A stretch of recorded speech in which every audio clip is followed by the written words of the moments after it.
Bonjour et bienvenue à ce rendez-vous tant attendu. Le débat politique de Radio Ndekeluka d'aujourd'hui s'intéresse à l'actualité qui fait toller ces derniers mois. Les choses se précisent désormais pour le projet d'une nouvelle constitution en République centrafricaine.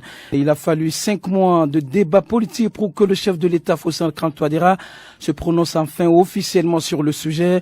Le projet d'édition d'une nouvelle constitution est désormais acté par le gouvernement. Question du jour. A-t-on les moyens financiers pour le référendum? Que se cache-t-il derrière ce projet? L'opposition démocratique et la société civile sont capables de faire avorter ce projet. Le plateau Patara d'aujourd'hui fait place à 2 juristes. L'un est député et président de la commission de loi à l'Assemblée nationale, l'initiateur du projet de révision de la Constitution, Monsieur Brice Kevin Kakpayen. Bonjour. Bonjour Armando. Eh bien, l'autre c'est Monsieur Crépin Bolugumba. Bonjour. Bonjour. Avocat au barreau de Centrafrique, ancien ministre d'État et actuel coordinateur du bloc républicain pour la défense de la Constitution. Armando Nguindi, c'est moi encore. Bonjour à toutes et à tous. Tout de suite, nous lançons le débat. Vous écoutez Patara, le débat politique sur Radio Ndekeluka. Eh bien, Monsieur Bolugumba, qu'est-ce qui vous a motivé d'avoir accepté de participer à ce débat pour la première fois depuis 3 ans, mais aussi sur ce sujet?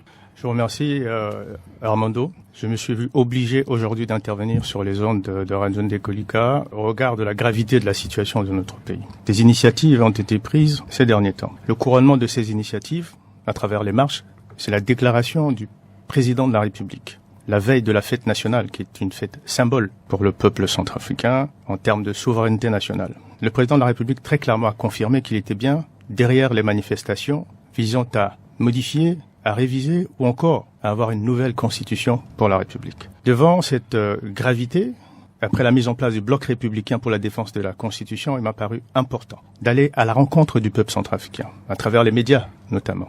Et puis aujourd'hui, nous avons en face de nous l'initiateur de ce projet, Monsieur Kakpayen, qui, comme tout un chacun le sait, avait réuni le Gotha du régime à l'hôtel Ledger pour expliquer qu'il entendait introduire une proposition de loi afin de réviser la Constitution. D'ailleurs, à l'occasion, et notamment sur vos ondes, il avait dit qu'il était constitutionnaliste. Je ne sais pas comment on devient constitutionnaliste sous ce régime. Si c'est avoir une maîtrise, aujourd'hui, il va nous expliquer. Toujours est-il que le projet initial, c'était de réviser la Constitution, notamment sur les dispositions qui sont intangibles, l'article 35 notamment. À l'arrivée, la déclaration du président de la République est un désaveu vis-à-vis de son savoir, puisque désormais, il n'est plus question de réviser la Constitution. Il est désormais question d'avoir une nouvelle Constitution pour la République centrafricaine. Seulement voilà. Même pour avoir une nouvelle constitution, et je suppose que nous allons y revenir, pour avoir une nouvelle constitution, cela n'est pas non plus possible. Je pourrais vous dire les raisons pour lesquelles cette nouvelle constitution n'est pas possible. Il y en a 3, essentiellement. 3 obstacles insurmontables sur le chemin de ceux qui veulent et rêvent d'une nouvelle constitution. Le premier obstacle, c'est l'article 151 de la Constitution du 30 mars 2016. Cet article dit que le projet, pour qu'il puisse aboutir, c'est-à-dire qu'on arrive à référendum, il faut qu'il soit validé par les 2 tiers. Et je le dis de mémoire, j'ai pas besoin d'ouvrir ma constitution.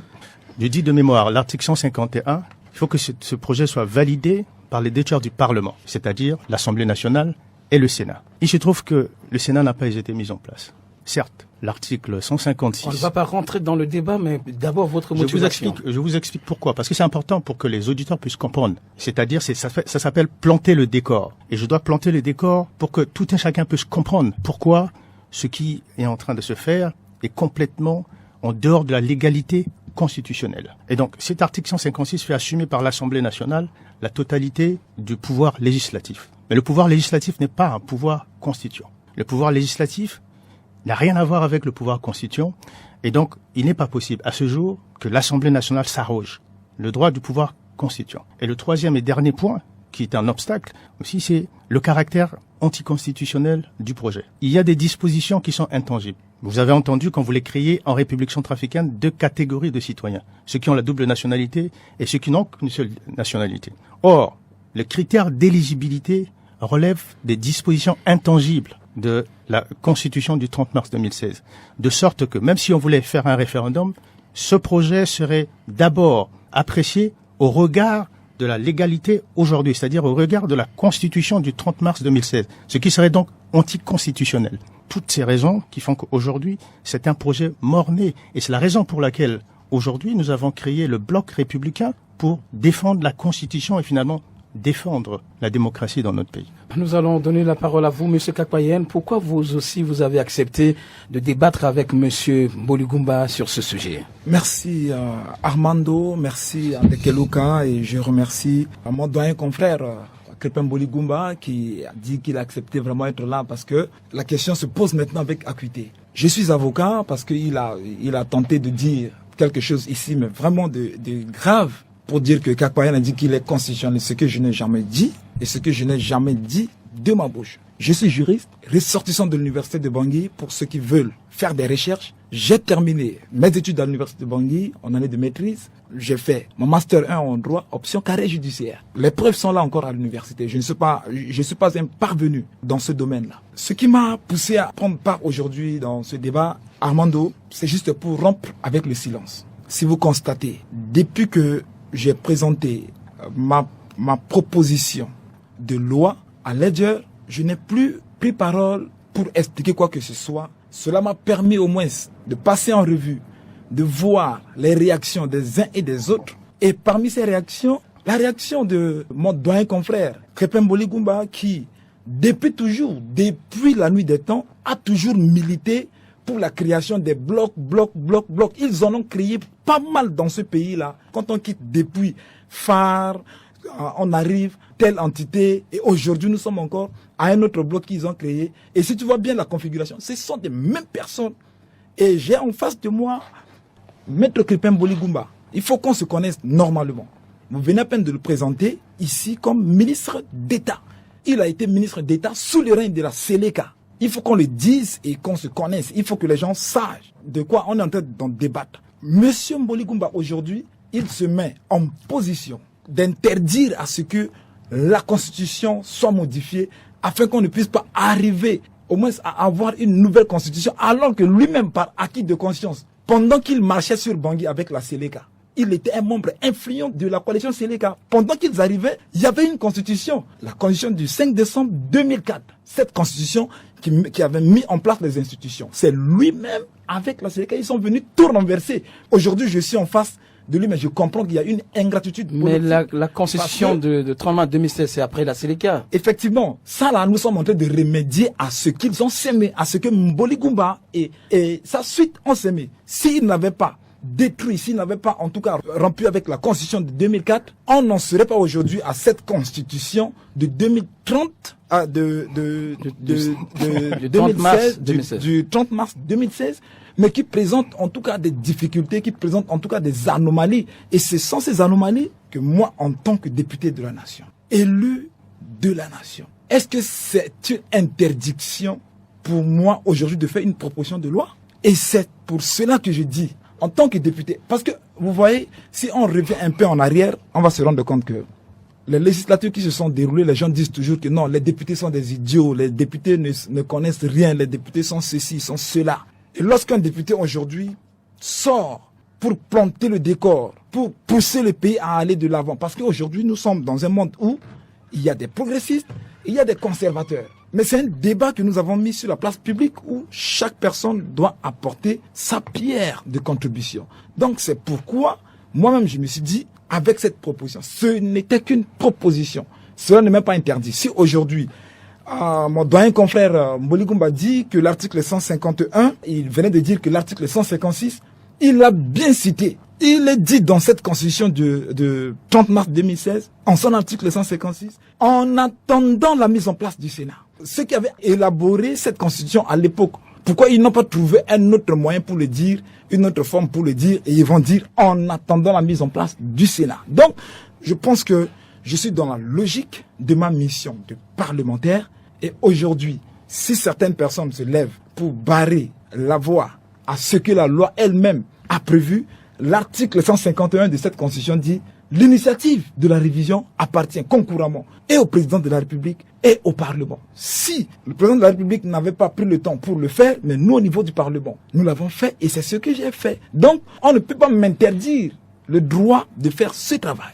Vous êtes largement en avance selon le chrono sur M. Bolugumba. Vous réagissez sur vos motivations pour compléter le timing avant de commencer. Merci. Le confrère Kakpayen a parlé et je cherche encore à comprendre ce qu'il a voulu dire en termes de soubassement juridique. Rien de cohérent. Je voudrais d'abord ici dire que je ne suis point étonné. Vous savez, pour maîtriser une matière, il faut maîtriser la langue dans laquelle cette matière se pratique. Le choix de vos mots est discutable et approximatif à l'image de votre projet. Je vais vous dire pourquoi. Parce que le pouvoir constituant n'a rien à voir avec le pouvoir législatif. Et vous m'avez fait rire quand vous avez parlé de Seleka, un peu comme l'homme de la rue, le non-intellectuel qui répète sans savoir. Être avocat, c'est la justesse dans le choix des mots. Vous avez dit que nous avons marché sur Bangui. Aujourd'hui, je pourrais vous poursuivre et vous retrouver en prison lorsque votre régime ne sera qu'un défunt régime. Je vais vous dire pourquoi. Parce que si vous avez eu un peu de rigueur dans le choix des mots, parce que tout en vous et tout ce que vous dites sont l'approximation. Si vous avez eu un peu de décence dans le choix des mots, vous auriez su que lorsque j'étais à Libreville, j'étais vice-coordonnateur de l'opposition démocratique. Et que contrairement à ce que vous avez dit, j'ai jamais été membre du phare. Mais vous répétez, et le fait que vous soyez même un porte-flambeau d'un projet si important pour ce régime et pour ce pays est révélateur de la sécheresse intellectuelle qui s'est emparée de ce régime. Il faudrait que le peuple centrafricain le sache. Cette parenthèse, aujourd'hui, parce que d'ailleurs, l'inventeur de cette fable de la Seleka, à savoir l'honorable Zingas, s'est rétracté publiquement pour dire qu'il avait dit ça sous le régime du président Boïsé pour manger. Et j'imagine que les faits importent peu pour vous dans votre système. Aujourd'hui, il faut que j'explique à mon confrère ce que c'est qu'un pouvoir constituant. Pouvoir constituant pour rédiger une constitution. Il y a le pouvoir constituant originaire lorsqu'on veut une nouvelle constitution et le pouvoir constituant dérivé lorsqu'on veut une révision de la constitution. Vous avez parlé de tout sauf de votre projet en tant que professionnel du droit. Vous avez fait des divagations et vous ne nous avez pas convaincus. En réalité, on cherche encore à savoir pourquoi personne ne vous a interdit le droit d'exercer votre métier. Vous avez été élu. Et d'ailleurs, vous avez trompé vos électeurs. Vous avez été élu en tant qu'indépendant. Vous avez pris le mandat des députés de Mbaïki 1 pour le mettre au service d'un système. Les députés, les habitants de Mbaïki 1 qui nous écoutent savent très bien que vous les avez trompés. Mais cela vous importe peu. Ce projet aujourd'hui ne peut pas tenir la route. Pourquoi? Comme je vous l'ai dit, il y a une constante depuis 40 ans dans l'histoire constitutionnelle de notre pays. L'article 59 de la Constitution impériale du 4 décembre 1976, je le dis de mémoire, dit qu'on ne peut pas poursuivre un projet de modification ou de révision de la Constitution, parce que le terme exact est révision de la Constitution, tant qu'il y a atteinte à l'unité nationale. 1976. L'article 101 de la Constitution de 1995. Encore 104. C'est-à-dire que depuis plus de 40 ans, 42 ans pour être précis, il y a une tradition en République centrafricaine. On ne peut pas modifier et réviser. Le président de la République lui-même a dit que nous étions en guerre. Or, lorsque nous sommes en guerre, il n'est pas possible, au terme de l'article 153, dernier paragraphe, de réviser la constitution de notre pays. Toutes ces raisons, vous aurez dû les savoir, et ça vous aurait évité, parce que j'ai une pensée pour le bâtonnier Zarambo, et j'imagine la solitude et le désarroi du bâtonnier Tchangaï, qui ont une certaine idée de notre profession, la rigueur dans ce que nous faisons. Si vous aviez pris le soin, vous n'aurez pas été désavoué et au-delà de vous, désavoué. Et cela m'amène à vous poser cette question, monsieur. Oui. Est-ce que les institutions en place sont légitimes d'entreprendre la modification ou l'écriture d'une nouvelle constitution? Tout naturellement, évidemment. En intégrant les exclusions. Je vous ai parlé de l'article 153. L'article 153 dit qu'aucun projet de révision ne saurait prospérer lorsqu'il y a atteinte à l'unité nationale et il y a atteinte à l'intégrité territoriale. Avec ce qui se passe sur le terrain avec les groupes armés. Voilà, exactement. Donc je vous pose la question, est-ce que nous sommes dans un cas où il y a atteinte à l'unité?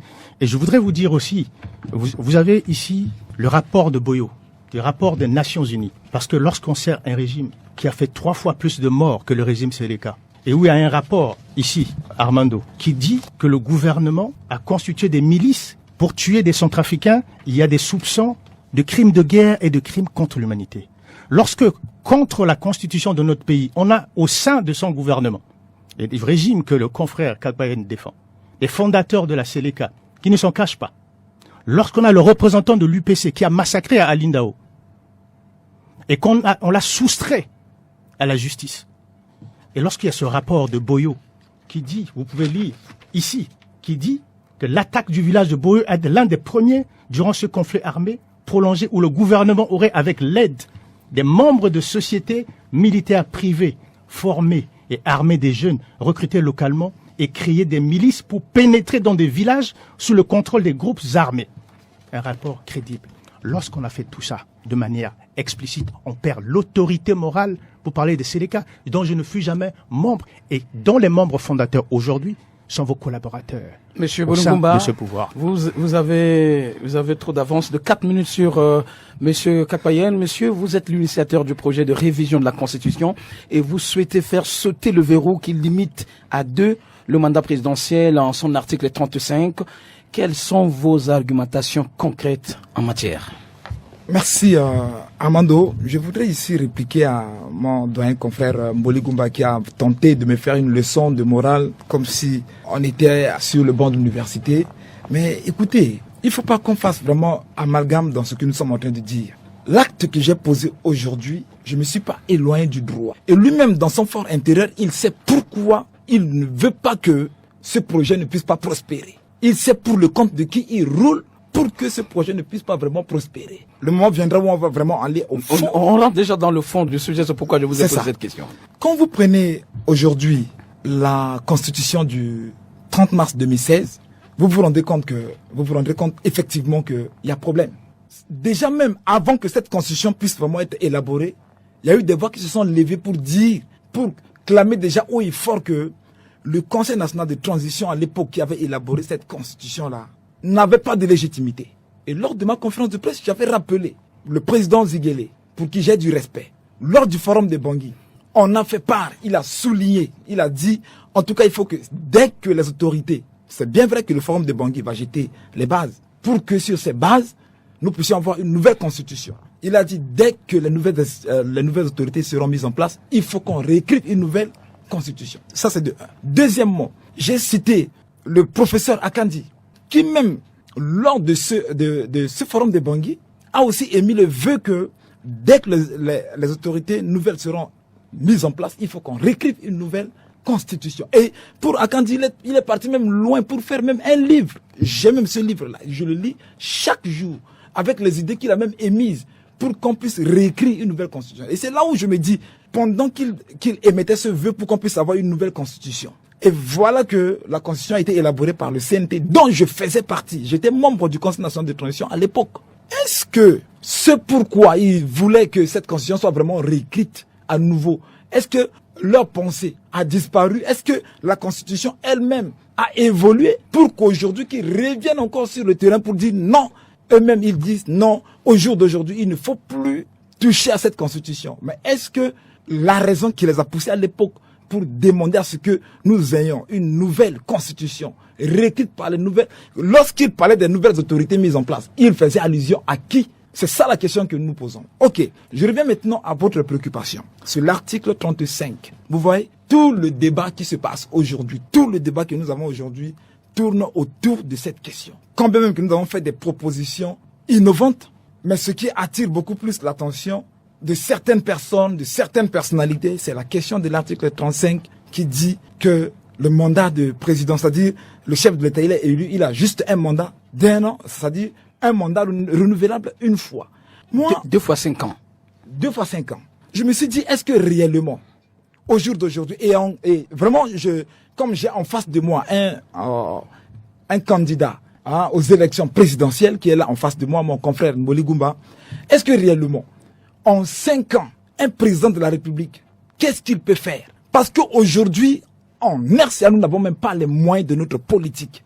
Vous prenez un président centrafricain qui est élu aujourd'hui, quand il arrive au pouvoir, il a 5 ans. Il est plein d'initiatives. Il a des choses qu'il doit mener pour que le pays puisse vraiment avancer.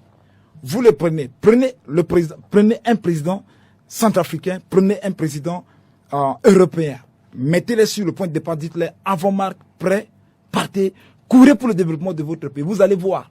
Si c'est le cas du président français, il va aller directement au bout parce qu'il a les moyens de sa politique. Or, chez nous aujourd'hui, quelqu'un est élu président, il tourne en rond. Il faut qu'il sorte de là où il est pour aller commander à l'extérieur pour venir développer le pays. Alors que nous ne sommes pas... Et qu'est-ce que vous avez proposé la fois dernière? J'ai proposé que, au lieu de dire renouvelable une fois, on dit seulement que le mandat est renouvelable. C'est ma proposition et je l'ai fait. Ça veut dire que renouvelable, il peut continuer 1 fois, 2 fois, 3 fois, 4 fois. Et cela ne veut pas dire que nous interdisons qu'il y ait des élections. Maître Mboli Goumba, il est candidat. Il a fait plusieurs fois. Il est plusieurs fois candidat malheureux aux élections. Une seule fois, monsieur. Ok, d'accord. Même ça, vous n'êtes pas capable de dire quelque chose d'exact. Mais écoutez, vous avez tenté plusieurs fois. Donc, écoutez, là, je suis en train je vois le futur. Il se pourrait que, aujourd'hui, comme tout le monde dit, tout le monde pense que nous sommes en train de maintenir Touadéra au pouvoir. Alors que cette question-là, ça n'a rien à voir avec le président Touadéra, mais nous sommes en train de penser au futur. Je suis élu de la nation. Je suis en train de penser au futur de la République centrafricaine. Il se peut que, demain, on finit tout ce travail et que c'est Maître Mboli Goumba qui arrive au pouvoir. Est-ce que cela ne va pas lui permettre également d'étendre également, c'est-à-dire de jouir, d'aller dans le sens de sa mission? C'est pourquoi j'ai dit, au lieu de dire que le mandat est renouvelable une seule fois, limité, on dit seulement le mandat est renouvelable. Vous avez fait l'égalité de minutes avec monsieur Krépin Mboli Goumba. Je vous donne la parole sur cette question de l'article 35, de déverrouiller le mandat présidentiel. Il y a une seule chose de vrai dans l'intervention du confrère Kakpayen, et l'unique chose, c'est qu'il dit que le président Touadéra tourne en rond depuis son élection et qu'il n'a rien foutu. Je n'ai pas dit que... Je n'ai pas dit... Est-ce que je peux parler? Je n'ai pas dit que Touadéra tourne en rond. Confrère, je peux terminer? Si le confrère Mboli Goumba, est-ce que je peux terminer? Il a des problèmes personnels. Je mets votre chrono. Voilà, merci. Mais regardez. Je bloque votre chrono, vous allez répondre, monsieur Mboli Goumba. Si le confrère Mboli Goumba a des problèmes personnels avec Touadéra, il n'a qu'à dire à Touadéra. Je n'ai pas dit que Touadéra... Bon, c'est bon, vous l'avez déjà répondu. Je reprends votre chrono, monsieur Mboli Goumba. Allez-y. Il faut garder à ce débat le temps et la hauteur qu'il mérite. Je ne vous ai pas... Vous avez remarqué? Vous avez dit des choses, je ne vous ai pas coupé. Il faudrait que vous appreniez aussi ce que c'est que la bienséance et l'urbanité. Vous n'avez pas à me dire... Calmez-vous. Vous n'avez pas à me dire... Alors, vous savez, c'est ce qu'on appelle un raisonnement par déduction. Et je vais vous apprendre ça. Vous avez dit ici, et les auditeurs l'ont retenu, que si les présidents, quand ils sont élus en Centrafrique, comparés aux présidents français, ils ont le temps d'aller quémander, ils tournent au rang. C'est comme la tautologie pour dire, nous sommes mortels, Socrate est mortel. Vous voyez? C'est ça, l'analogie. Donc, si les présidents, quand ils sont élus en Centrafrique, ils tournent au rang, et que le président Touadéra est centrafricain et président de la République, donc il tourne au rang. Est-ce que vous avez compris ce que je voulais dire? Donc ça s'appelle un raisonnement par analogie, vous pouvez prendre note. Deuxièmement, ce que je suis en train de dire, et je vous le démontre, je démontre ce que vous avez dit, que le président est tourné en rang parce qu'il est président de la RCA et que tous les présidents tournent en rang. C'est ça le raisonnement par analogie. Donc vous pouvez pas dire ça.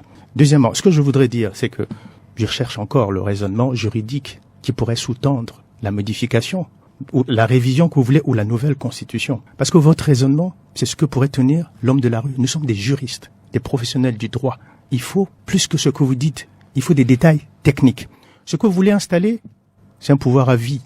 Je suis heureux que vous l'ayez avoué aux auditeurs, et donc au peuple centrafricain. Et c'est ça pour sa proposition. Mais maintenant, quelle est donc votre proposition dans votre bloc? Nous sommes pour la défense de la Constitution telle que le peuple centrafricain a décidé en termes de contenu. Parce que vous savez, pour la première fois de notre histoire, ceux qui n'ont pas de voix, ceux qui à l'intérieur du pays ont été consultés à travers le Forum de Bangui. Le Forum de Bangui a décidé que nos institutions doivent être pérennes. Et puis il y a un aveu terrible ici. Vous avez certainement remarqué comme moi. C'est-à-dire que si le président Touadéra a échoué, en fait, s'il a échoué, c'est parce qu'il n'a pas eu assez de temps. Vous avez certainement, et vous avez vu sourire. Donc, c'est un aveu terrible d'échec. Mais vous savez, dans une nation, dans un État, dans une république, quand on a échoué, on en tire toutes les conséquences et on souhaite bonne chance à la République en tout ça. Le confrère Kakpayen a semblé dire que ça pourrait me profiter, le pouvoir à vie. Moi, je voudrais dire que ma conception du pouvoir est simple. On doit avoir l'humilité d'être convaincu qu'il y a toujours mieux que soi dans une République. Je suis candidat au pouvoir, certes. Et si je suis élu président de la République, au bout de 2 mandats, je me retire sur ma terre à Bangassou, cultiver et profiter de la vie, avec la conviction que celui qui va me succéder, il va faire mieux que moi. C'est ce qu'on peut souhaiter à un pays, parce qu'un pays n'est pas à la dimension d'un homme. C'est ma conception du pouvoir. Mais avec la situation du pays, l'insécurité à répétition, seulement 5 ans comme a proposé M. Kakpayen, vous pensez que celui qui gère aurait la chance, vous savez, le temps qu'il faut pour bien gérer? Armando, c'est d'une rare gravité ce que j'entends ici. Ça s'appelle de l'escroquerie politique. C'est-à-dire que vous avez un bail, vous en connaissez les termes, vous voulez changer les règles du jeu en cours de match. Le président Touadéra, avant d'être président de la République, savait très bien dans quoi il s'engageait. Il savait très bien les termes de cet article 35. Il savait très bien qu'il avait un mandat renouvelable une seule fois. Il est proprement insupportable qu'après avoir été élu et après avoir prêté serment. Parce que le président Touadéra, non seulement s'est rendu coupable de parjure, mais aujourd'hui, il peut être poursuivi pour haute trahison. Parce que vous savez, on ne s'amuse pas avec la constitution d'un pays. Et les arguments qui sont développés ici sont loin de convaincre. Personne n'est irremplaçable dans une république. Lorsqu'on a fini son terme, on n'a pas le droit de chercher à créer des conditions d'une déflagration sous le fallacieux prétexte qu'on n'a pas eu assez de temps. Vous parlez de Kémondé, mais il y a eu un programme politique sur lequel le président a été élu. Et ce programme promettait la sécurité pour les Centrafricains. On connaissait très bien la situation du pays. Aujourd'hui, nous n'avons ni la sécurité, ni la prospérité, et tout ce qu'on nous promet, c'est le pouvoir à vie. Voilà pourquoi, comme par le passé, parce que dans ce pays, il y a eu des hommes et des femmes qui se sont levés pour dire non à la dictature. Et ils y ont laissé leur vie. Nous ne pouvons pas accepter qu'en 2022, des hommes n'ont qu'un seul rêve, c'est le pouvoir à vie. C'est inadmissible. L'autre aspect, oui, vous voulez répondre quelques secondes pour qu'on remonte rapidement sur l'autre aspect. Je vais un peu sur cette question-là pour que je puisse faire comprendre à Maître Mboli Goumba. Est-ce qu'il peut nous dire l'historique de la limitation des mandats? C'est ce qu'il n'a pas compris. Et c'est pourquoi je disais que mon confrère Mboli Goumba, il roule pour peut-être une institution, ou bien il roule pour quelqu'un, je ne sais pas. Vous savez, à l'époque, avant la conférence de la BOL, bon nombre de pays africains roulaient pour le compte du parti unique. C'est lorsque le président Mitterrand s'est rendu compte que, à ce rythme-là, avoir des présidents qui viennent au pouvoir, qui arrivent au pouvoir, et avec une constitution qui leur permet d'aller de l'avant, le président Mitterrand a convoqué les 35 présidents africains lors de cette conférence de la BOL en 90 pour dire que, les amis, écoutez-moi, à partir d'aujourd'hui, il n'y a plus d'amitié et de coopération. Mais on doit aller maintenant vers le développement. Pour ce développement-là, qu'est-ce qu'il a promis? Il a demandé à ce que chaque président africain puisse rentrer dans son pays et de réviser la constitution et de limiter le mandat à 2. Armando, c'est comme ça que, au retour, bon nombre de ces pays africains ont vu leur constitution révisée. Et encore, au lieu que ça soit seulement dit de cette manière-là pour que nous puissions rester dans le domaine démocratique, mais il avait dit clairement à ses présidents de répartir, de réviser la Constitution. Cela était assorti d'une mesure d'accompagnement. Et donc, comme les présidents avaient appris qu'il y avait des mesures d'accompagnement, ils sont revenus et ils ont commencé maintenant à réviser leur Constitution jusqu'à pour que nous puissions voilà l'historique de la limitation du mandat présidentiel. Mais peu de temps après, ces mêmes présidents qui étaient à la conférence de la BOL se sont rendus compte que ils ont été dupés parce ils avaient encore des projets viables pour leur population, pour leur communauté, pour leur nation. Et ils se sont rendus compte que c'est un moyen qui a été mis en place pour que ces pays-là soient toujours sous la domination du colonisateur. Et ils ont dit, niet, nous, et encore, il faut noter que bon nombre de ces pays n'avaient même pas bénéficié de ces mesures d'accompagnement. Et c'est comme ça que ces mêmes pays ont commencé à réviser encore à nouveau leur constitution. Parce qu'une constitution n'est pas quelque chose vraiment de rigide. Une constitution n'est pas une parole de la Bible. C'est nous, ce sont les hommes, ce sont les êtres humains qui élaborent la constitution. C'est tout comme la loi que nous utilisons aujourd'hui. La loi, elle est faite par les hommes. Elle ne peut être modifiée que par les hommes. Et même tu vas voir, lors de cette conférence de la BOL, mais le président sénégalais à l'époque, Abdou Diouf, c'est lui qui était vraiment le premier. Il a exhorté les autres. Mais comme vous voyez aujourd'hui le Sénégal, l'actuel président du Sénégal est obligé de dire pas de limitation de mandat. Parce que derrière la limitation de mandat, c'est la guerre. Derrière la limitation du mandat, nous voyons la main du colonisateur. Pour que nous puissions être toujours en conflit, il n'y a pas de stabilité entre nous Centrafricains, entre les pays africains. Il n'y a pas de stabilité entre les fils d'une même nation. Parce que ça, c'est devenu un moyen par lequel nous nous entretuons. Et ça fait que nous manquons de stabilité. C'est pourquoi moi-même j'ai réfléchi pour dire, mais écoute, à un moment donné, ce projet n'est pas resté seulement à mon niveau, comme je l'ai fait. J'ai présenté aux députés, nous sommes 140, Mais 102 députés ont accepté et ils ont dit qu'effectivement, ils sont pour. Et ce n'était plus mon travail à moi seul. Donc, c'est devenu l'apanage de la Fondation nationale pour qu'on puisse... On va clôturer ce chapitre. Vous avez réagi. Vous avez 2 minutes de plus. Je vous donne 2 minutes, M. Bolingoma, pour rebondir. Et puis, comme ça, on saute sur un autre chapitre. Armando, mon confrère Kakpayen ne s'est même pas rendu compte que son projet est déjà enterré. Son projet était la révision. On parle de référendum constitutionnel. Même à ce niveau, il ne s'est même pas encore rendu compte qu'on a désavoué publiquement et enterré son projet. Deuxièmement, ce que je voudrais dire, c'est que il convoque le cadavre du président Mitterrand ici pour parler de la Bolle. Mais c'est pas le président Mitterrand qui est responsable du fait que depuis 3 jours, on a publié, nous avons le taux, l'espérance de vie le plus bas de la Terre. Nous avons la ville la plus chère. Et puis, en l'espace de moins d'une décennie, le président du Bénin a fait de son pays un pays intermédiaire. Et pour vous répondre directement, c'est pas une question de temps, c'est une question d'efficacité. Vous pouvez passer 10 ans à tourner en rond, et le terme n'est pas de moi, le terme est du confrère Kakpayen, mais ce n'est pas parce que vous aurez 50 ans que vous allez être utile à votre pays. Donc la question ici n'est pas une question de temps passé au pouvoir, mais d'efficacité. Et ça ne pouvait pas nous étonner. Aujourd'hui, on nous parle de référendum constitutionnel. Donc le projet Kakpayen est mort et enterré. Il est question désormais de référendum constitutionnel. Il a été publiquement désavoué. Il ne pouvait en être autrement. Parce que s'il est vrai, encore une fois, que des modifications, des dispositions peuvent être modifiées dans une constitution, la volonté du peuple centrafricain dans cette même constitution doit être respectée.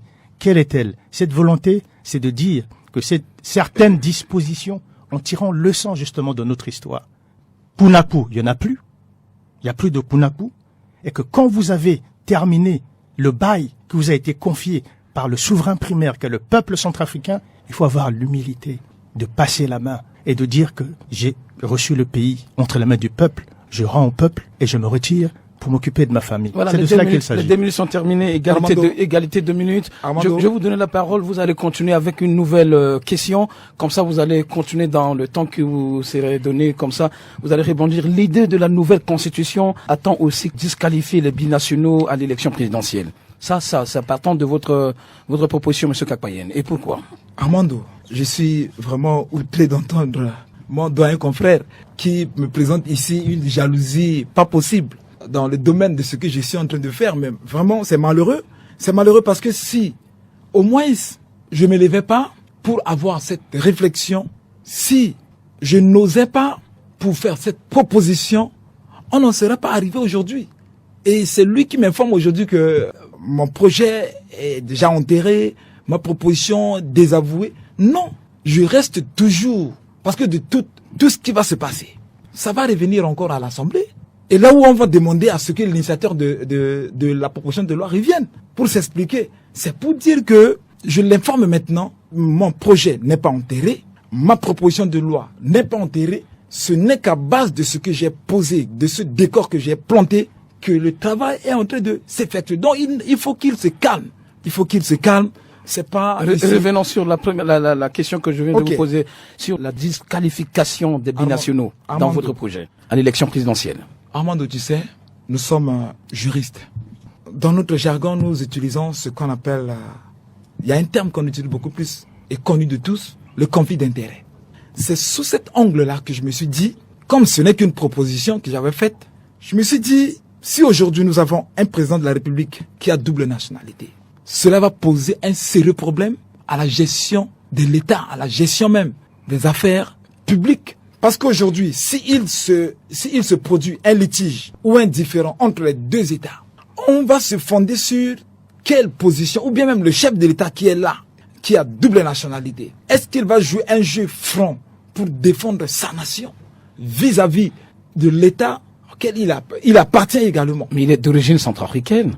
D'origine centrafricaine. C'est pourquoi nous on a dit, et cela n'est pas refusé, non, on n'a pas refusé à ce que les Centrafricains aient double nationalité. Seulement à la sommité de l'État que nous avons dit, que j'ai proposé que tous ceux qui doivent être candidats à la présidentielle ne doivent nous présenter seulement une seule et l'unique nationalité d'origine centrafricaine. Ceci pour prévenir, je dis bien pour prévenir tout ce qui est conflit d'intérêts. Donc voilà. Monsieur, vous avez 3 minutes aussi comme monsieur Kabayan. Mais Armando, je suis très triste. Je suis très triste parce que je dois avouer que quand je venais à ce débat, j'étais persuadé que l'initiateur, comme le dit, de la révision de la Constitution aurait certainement des arguments juridiques et techniques à faire prévaloir autour de cette table. À l'arrivée, je me rends compte que c'est le raisonnement que peut tenir le commun des mortels au coin du feu. Il n'y a pas d'argument juridique. Je cherche encore à comprendre ce qui sous-tendait son projet. On vous dit, j'ai voulu mettre ce projet parce qu'il y aurait litige entre les deux. Est-ce que c'est suffisant pour réviser une constitution? Boganda donc doit se retourner dans sa tombe. Et je suppose que vous avez lu Boganda parce que vous partagez avec lui la même ère géographique. Ce grand homme, ce grand fils de ce pays, cet homme généreux et qui a conçu la République, c'est toute sa pensée que vous remettez en cause. C'est-à-dire que c'est surtout les fondements de la République, à travers son père fondateur, que vous remettez en cause. Et je voudrais faire un clin d'œil à la Côte d'Ivoire. Vous savez ce que c'est ce qui s'est passé. Il faut éviter de jouer avec la vie des Centrafricains. Vous savez, je voudrais vous dire que vous serez tenu pour personnellement responsable de toute vie humaine qui sera perdue dans ce pays, vous et tous les apprentis sorciers, qui, pour faire plaisir à un régime, sont capables de mettre le feu à la maison. Vous serez tenu personnellement pour responsable de toutes les vies humaines qui seront perdues dans ce pays, dans la défense de la démocratie. Et je le dis ici pour qu'on prenne date. Parce que finalement, dans ce pays, pourquoi est-ce qu'on répète les mêmes erreurs? C'est parce que lorsque les choses changent, on devient amnésique. Moi, par exemple, vous avez dit ici, et nous l'avons enregistré. Et je l'espère pour vous, chers confrères, que vous aurez des éléments pour étayer ici, quand la lumière sera éteinte. C'est-à-dire quand quelqu'un d'autre aura passé la main à un autre. Le courage de l'agitation qu'est la vôtre aujourd'hui pour soutenir vos accusations. Et je vous dis, je le répète, en homme d'honneur, que tout ce qui a été dit ici a été retenu. Et je reviendrai certainement, quand le moment sera venu, de rendre compte des accusations gratuites sur l'homme, sur sa réputation que vous faites sur votre régime, sans tenir compte, parce qu'on est habitué à l'impunité. Vous parlez de double nationalité. La double nationalité, c'est pas ça qui a produit cette espérance de vie de 53 ans, qui est le taux le plus bas au monde. C'est pas la double nationalité qui a fait en sorte qu'aujourd'hui, qu'on soit le pays, le deuxième pays le plus pauvre au monde. Ce n'est pas la double nationalité qui a fait qu'aujourd'hui Bangui est la ville la plus chère sans industrie. C'est pas la double nationalité qui fait aujourd'hui que la diplomatie du coq sans tête qui fait qu'aujourd'hui la communauté internationale nous sèvre et nous n'avons même pas, comme vous le savez, parce qu'un discours nationaliste doit être sous-tendu par les moyens. On peut pas être africaniste, souverainiste, et puis, à l'arrivée, tendre la main pour que vous êtes à l'Assemblée, vous savez très bien. Plus de la moitié de nos recettes, c'est la communauté internationale. Quand on peut faire la guerre, il faut préparer la guerre. Il faut pas faire des discours oiseux, et c'est le peuple centrafricain qui en paie le prix. Aujourd'hui, vous voyez bien que les Centrafricains sont en train de mourir avec vos discours de nous sommes souverains. Pourquoi vous tendez la main quand vous n'avez pas d'industrie, quand vous n'avez rien, et que vous représentez 4% dans la circulation de la richesse de la CEMAC, loin derrière l'avant-dernier qui plafonne déjà à 12%.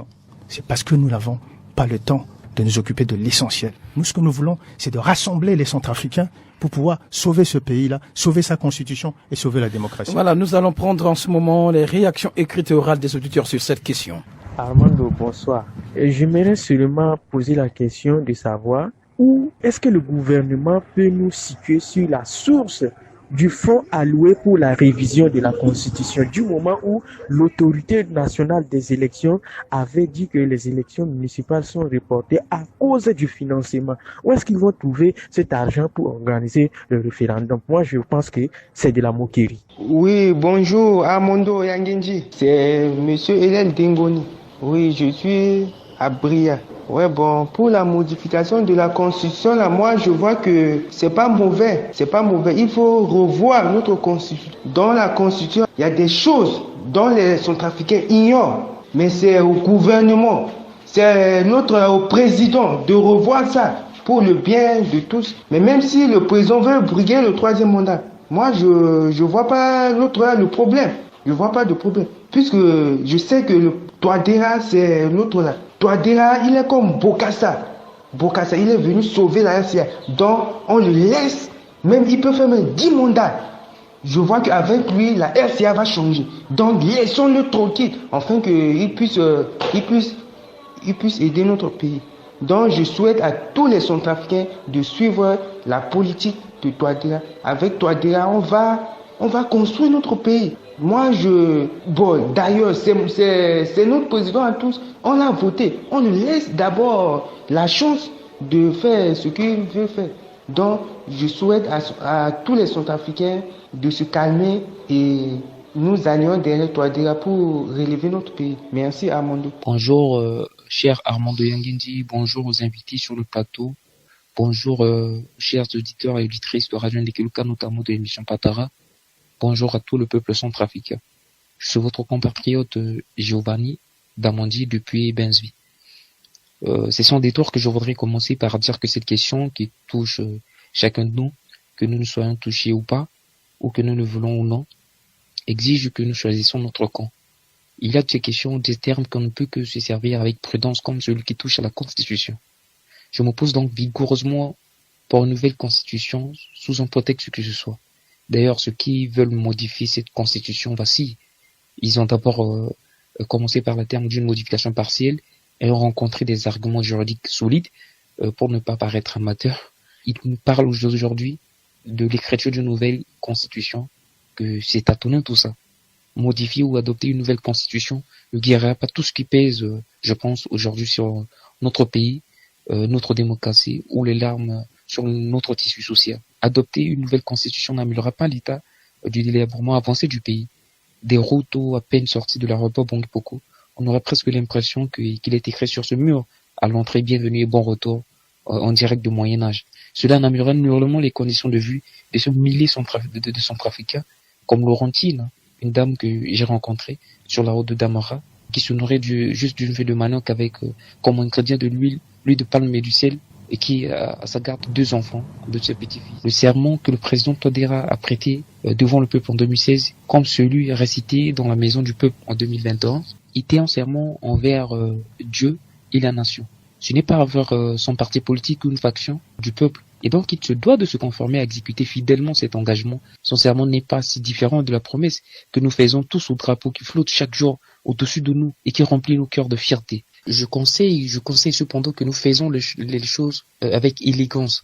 Et donc, il faut savoir quitter les choses avant que les choses ne nous quittent. Je vous remercie. Bonjour, Radio Ndekeluka. Je suis Ibrahim Mahamat. Je suis centrafricain. La Constitution du 30 mars 2016 est une Constitution qui nous a été imposée. Je voudrais juste dire, si on veut réellement être un pays développé, je voudrais juste dire par là que il y a eu de la mainmise. C'était une constitution qui était sortie à peine de la rébellion des Séléka. Cette constitution est vague. Il y a eu des incohérences dans cette constitution. Dans la proposition de loi portant sur la modification de la nouvelle constitution, initiée par ce jeune député, dedans, il y a d'abord l'institutionnalisation de la chefferie traditionnelle.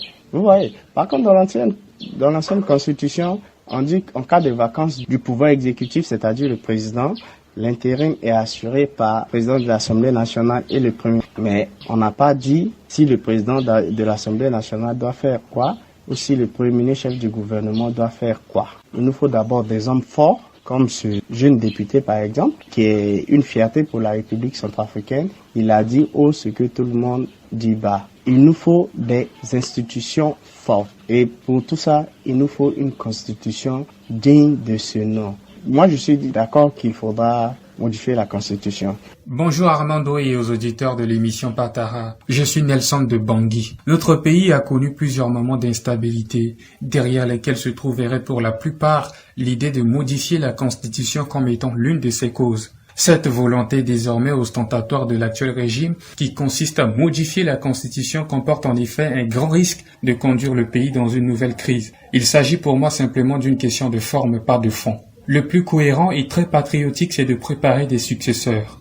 Personne n'a le monopole du savoir. Tous les Centrafricains intelligents, dynamiques, éclairés et patriotiques doivent passer à tour de rôle pour tâcher à rendre meilleure la vie de leurs compatriotes et faire face aux défis de notre existence. Connaissons la nature même de l'être humain.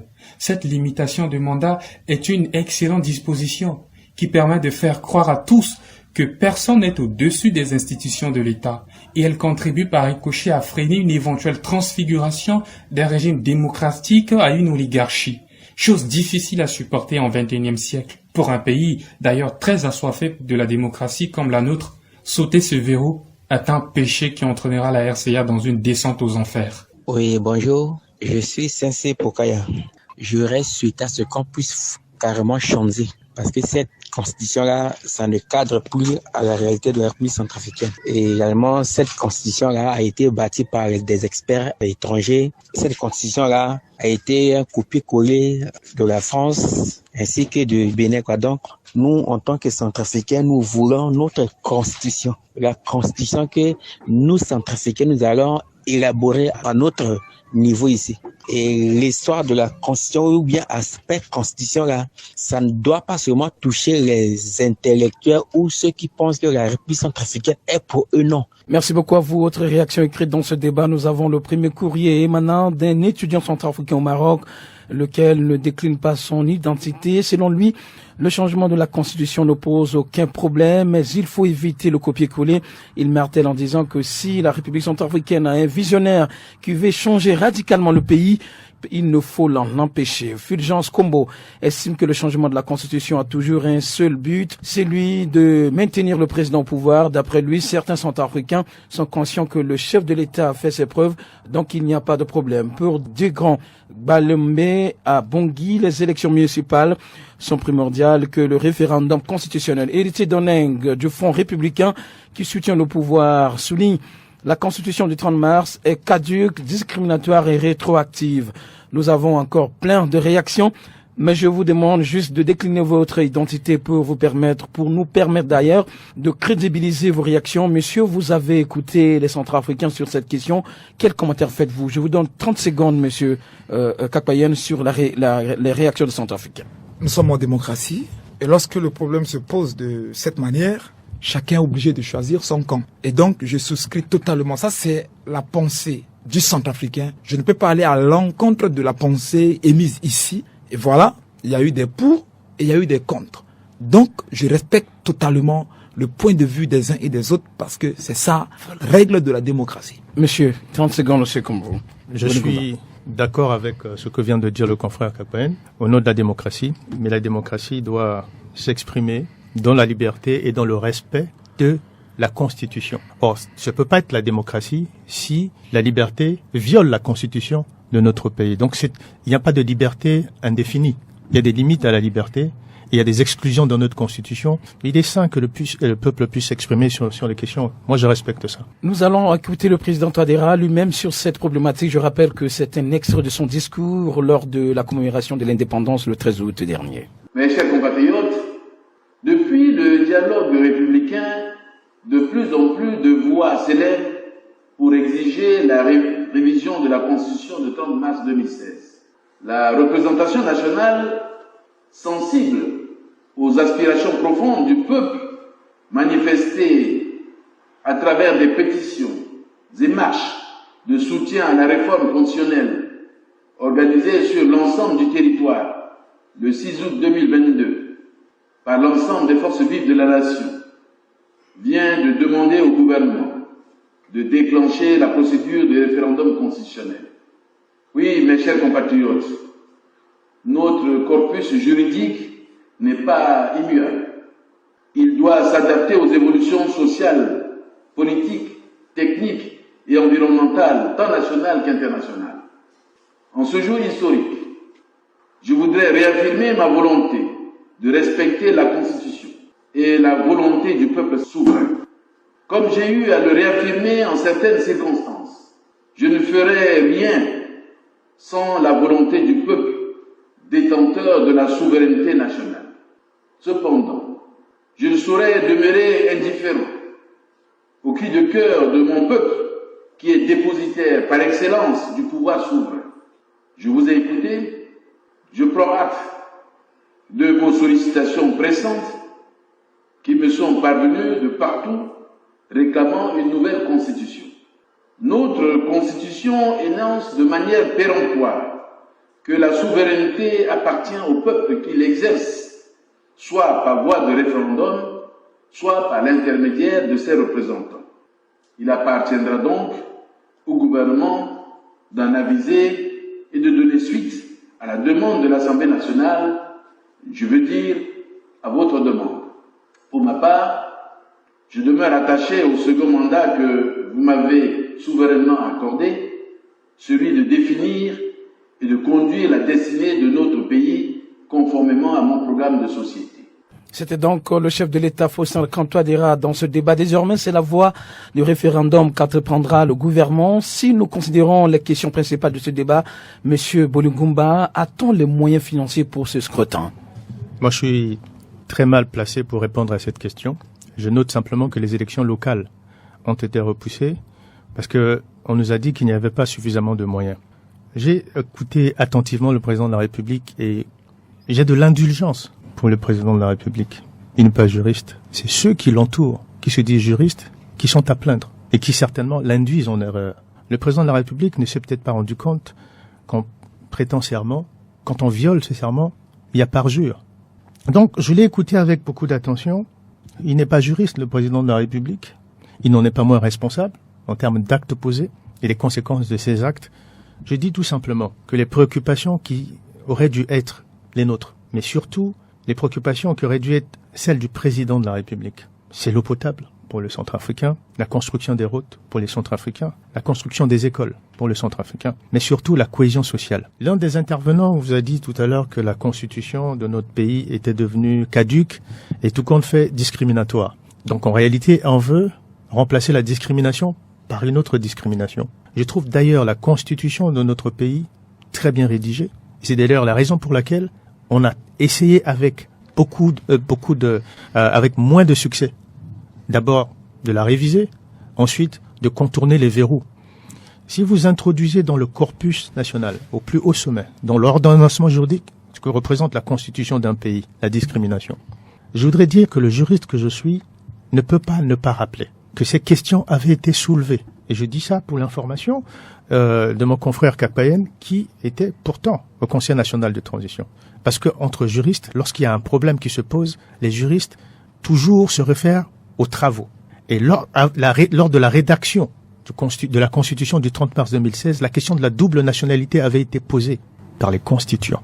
Cette question avait été abordée et évacuée, à savoir que notre histoire et notre volonté exprimée dans le préambule de cette Constitution ne pouvaient pas permettre l'exclusion de la double nationalité. Donc vous enforcez une porte ouverte ce problème avait déjà été réglé lors de la rédaction de la Constitution du 30 mars 2016. Vous l'avez déjà évoqué, M. Kakpayen, sur l'extrait du discours du président de la République. Désormais, c'est la voie de référendum, mais est-ce que les moyens sont disponibles? Je voudrais d'abord rebondir sur la question soulevée par le confrère Bolingumba.